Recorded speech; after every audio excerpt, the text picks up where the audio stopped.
Good morning and welcome to KCC Hatfield's for today. If you're joining us for the first time, you are extremely welcome. If you're joining us for the 100th time, you're extremely welcome. We just want to extend our welcome to you this morning, and I just pray that God blesses you today as you listen to this and throughout your day. If you don't know what KCC Hatfield is, we're a church that meets in Hatfield in Hertfordshire who love God and want to serve Him in everything we do. Today we bring to you a thought of the day, and in church we're going through a series on Psalm 23, and today's thought of the day is based on that psalm. Now I'm going to read you the beginning of the psalm in a second, but I just want you to take a moment just to look at where I am this morning. So I'm at a park, and I've got the lovely park by me in my house, and we've got the morning light coming up, and you probably will hear, if you have not already heard, the bird song in the background singing nice and early in the morning.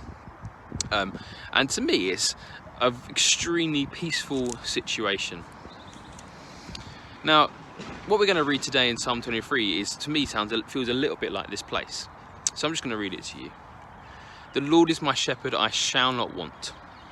He makes me lie down in green pastures. He leads me beside still waters. He restores my soul. He leads me in paths of righteousness for his name's sake. So that's the first 3 verses of Psalm 23.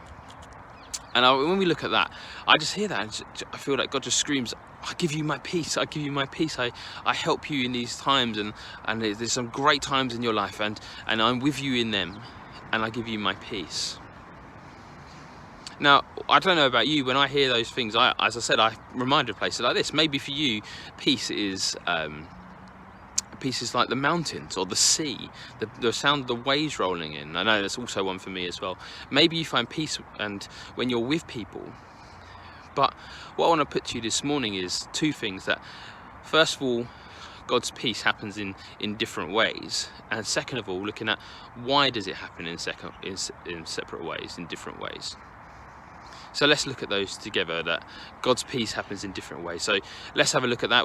Even in our verses, we saw that he says that when we listen to it again, he makes me lie down in green pastures and he leads me beside still waters. There's 2 different things there. There is the act of lying down, and there's the act of being led. He makes me lie down, he leads me beside. And when we look at that, I just think it just challenges my view of God's peace. Do I just view God gives me peace in certain situations or in certain ways? When I read Psalm 23, it's not like that at all. When I read Psalm 23, we hear that it's just different. There's times when God gives me his peace in one way, and times when he gives me his peace in another way. Maybe you're someone who listens to God's peace and feels God's peace only when you're stopping and being still. Maybe you're someone who you feel God's peace when you're doing something, and like walking beside the still waters. And I want to put to you this morning, God displays his peace in different ways to each one of us, and different ways in our own lives, during our different points in our life. And I don't know about you, but the whole thing about lying down and being beside, walking beside, to me it just screams, I'm God, and I'd give you my peace in the way I know you need it. I don't know about you in your own life. There's been times in my life where I scream out to God, God, I need you to act in this way. I need your peace in this way. I'm stressed in this way, or I've got a stressful situation at work, or there's something going on with a broken relationship, and I'm like, God, I need you to act like this. And I think, I'm waiting for it, and I'm waiting for it. God, I need you to give me X, Y, or Z. And that way doesn't come.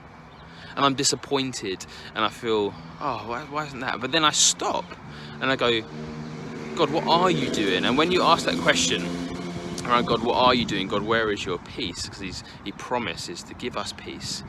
For me, anyway, I suddenly realized that God's peace was always there.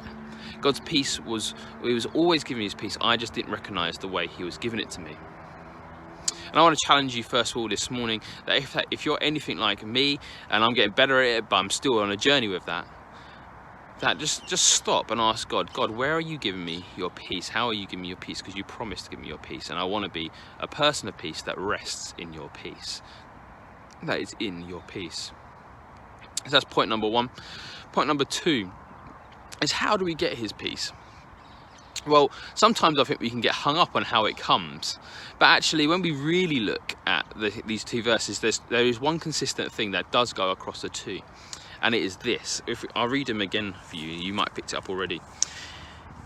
He makes me lie down in green pastures, he leads me beside still waters. And the consistent thing for me there, and on both occasions, there's the word he. He does this, he makes me lie down, he leads me. So real peace, no matter what you are doing in your life, what situation you're in, real peace comes from spending time with the Father. Whether he's taking you and leading you beside those still waters, where he's telling you to stop and lie down and spend time in green pastures. Real peace comes from spending time with God. And I just want to put to you this morning, as you're listening to this, or whenever you're listening to it, I want to ask you just to listen and spend time with God. Whether that is time with God on the go, and he's leading you somewhere, and he's taking you, and you're excited about the journey that you're with him, and he's leading you beside these lovely still waters, or he's asking to stop, lie down, and know me, be still and know that I am God. As we see in this verse, both ways are from him. Both ways are saying, okay, he's leading me, let's go together. And this other way, he's saying, stop, lie down. Both ways are from him. He does it. He helps, he makes me lie down. He leads me. And I just want to say to you today, just listen to God, just spend time with him. If he's telling you to stop, make time to stop. If he's leading you, go with him.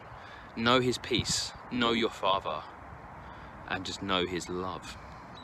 You know, I wish I could talk about this more and more, because I love the topic of spending time with God and the topic of peaceful situation. I love God's peace. God's peace, so, as it says, surpasses all understanding. And so when we have these horrible situations in our life as well, we know that his peace surpasses that. We know that he is with us. Today we looked at the times when life is going well, and we have these green pastures and these lovely still waters, and he leads us there, and we get peace from him. Now, I just want to, before I finish, I want to make clear that actually in this same chapter we hear about hard situations and the fact that God is still with us in those. But this morning, as we heard about the green pastures and the still waters, I just wanted to challenge you and saying, even in the good times, remember that it's him who gives us his peace. Even if life's going really well, we need to spend time with him. We spend time with the Father and know his peace by knowing him and knowing his love. Right, that's all from me, and I will see you very soon.